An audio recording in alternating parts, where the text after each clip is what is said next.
प्रश्न क्रमांक 858 अध्यक्ष महोदय वितरित केला जातो। अध्यक्ष महाराज, जरा या प्रश्नाला आपल्याकडून न्याय अपेक्षित आहे।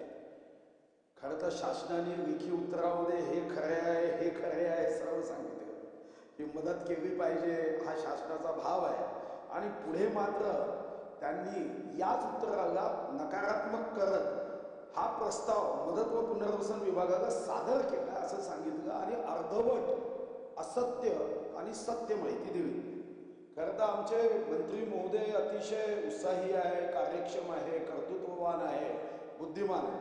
फक्त त्यांच्यापेक्षा 60 टर्मचा आमदार म्हणून मी त्यांना सल्ला देईन की अधिकाऱ्यांनी सांगितलेलं उत्तर अपेक्षित नाही, म्हणूनच आपण सचिव वागायचं नाव बदलून मंत्रालय केलं की मंत्र्यांनी सुद्धा सचिवांनी सांगितलेलं जसंच्या तसं सांगू।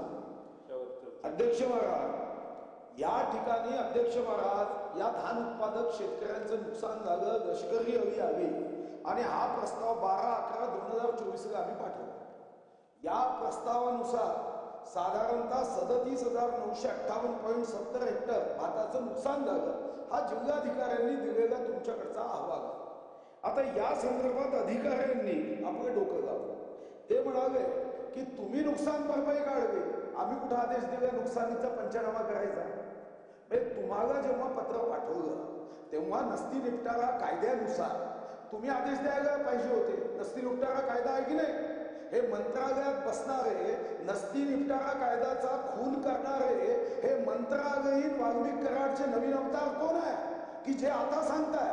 आणि GR स्पष्ट अध्यक्ष महाराज, मी सारे GR तुम्हाला देतो की अशा प्रसंगामध्ये मंत्री महोदय कदाचित उत्तर देतील कॅबिनेटला गेलं पाहिजे, तर कॅबिनेटला जावं ना, कोणी थांबवलं? कॅबिनेटमध्ये जाऊन मदत केली पाहिजे। मी सर्व GR तुम्हाला सादर करतो। 31 जानेवारी 1983, 27 मार्च 2013, 30 जानेवारी 2014। आता या GR नुसार तुम्ही पंचनामे केले नाही आणि आता म्हणता पंचनामे केले नाही तर आम्ही काय करू? मग माझी पहिली मागणी, ज्या प्रश्नाचं उत्तर अपेक्षित आहे की मग आपण सोयाबीनमध्ये जेव्हा सोयाबीनच्या संदर्भामध्ये येलो मोझॅकच्या वेळी असंच झालं, पंचनामे केले नाही।